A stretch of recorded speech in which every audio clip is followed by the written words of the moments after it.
Paulo Freire tem uma frase que diz que quando a educação não é libertadora, o sonho do oprimido é se tornar opressor. Muito se fala da falta de coesão das chamadas camadas mais baixas da sociedade na qual nós vivemos. Esse assunto ele é muito complexo e dificilmente a gente conseguiria abordar um tema de maneira satisfatória em apenas um programa. Por isso nós vamos gravar uma série de programas abordando algumas explicações do porquê desse fenômeno acontecer.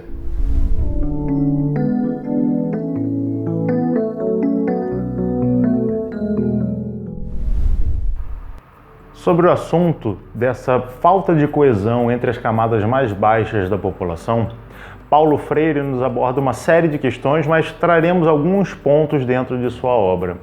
O primeiro ponto fundamental, ele correlaciona com a ideia de uma verticalização do ensinamento, ou seja, o ensino ele é passado de uma classe superior, estabelecido pelos intelectuais que em tese integram esta classe, para aqueles que se encontram numa classe inferior. É interessante percebermos, ao abordarmos essa questão, que a ideia daquilo que é passado por essas classes dominantes dizem respeito à sua vivência e à sua forma de perceber o mundo, que ela não condiz, em sua maioria, com as percepções daqueles que se encontram numa classe um pouco mais baixa.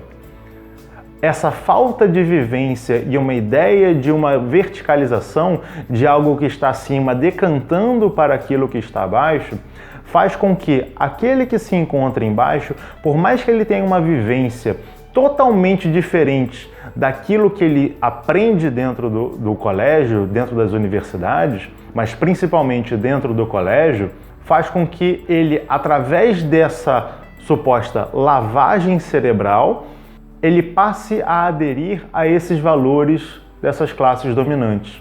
Então ele começa a perceber o mundo do ponto de vista do opressor e não do oprimido do qual ele faz parte. Por mais que no dia a dia ele veja questões de desigualdade, de amigos dele e até mesmo ele passando fome, sofrendo opressão pela sociedade na qual ele vive, ele aprende na escola que segue esse modelo. A gente precisa estabelecer que nem toda escola segue esse modelo, mas existe, principalmente na época em que Paulo Freire escreveu a sua obra, existia essa questão dessa massificação desses ensinamentos, de que na verdade aquela opressão ela é justificada de alguma forma.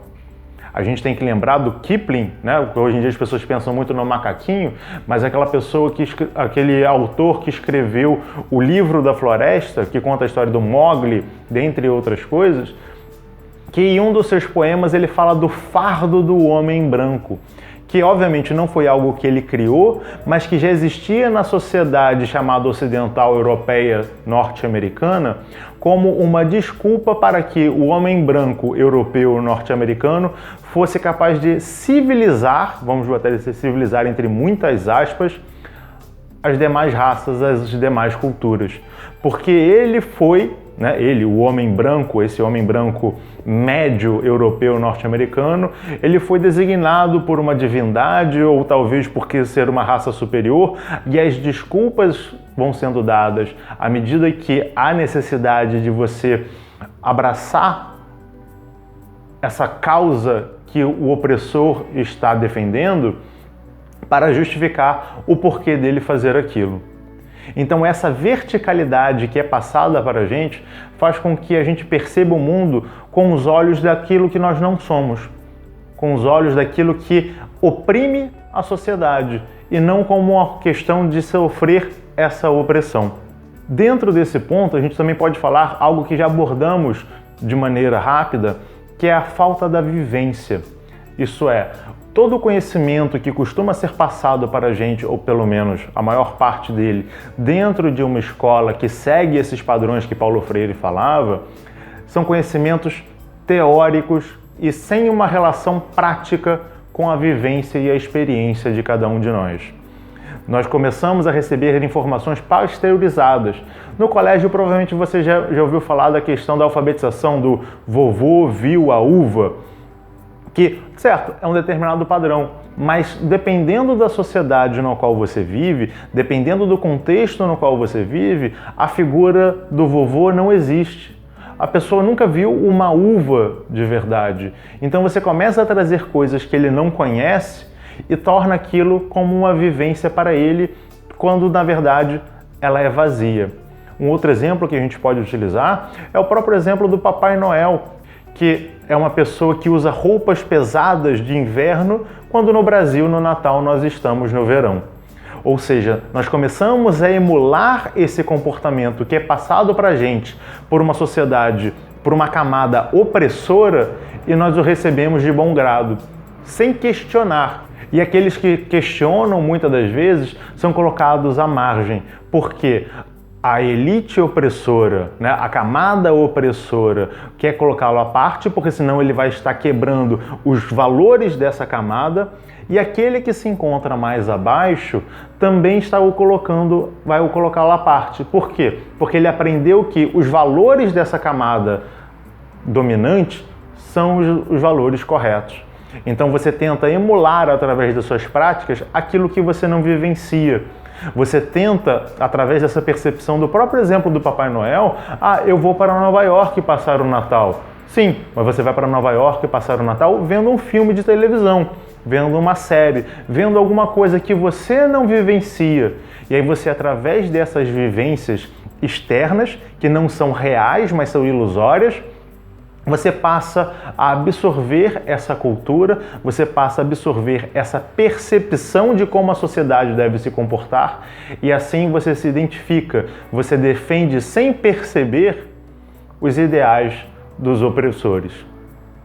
É interessante a gente perceber essas coisas todas, porque faz com que a gente comece a levantar dúvidas sobre a prática.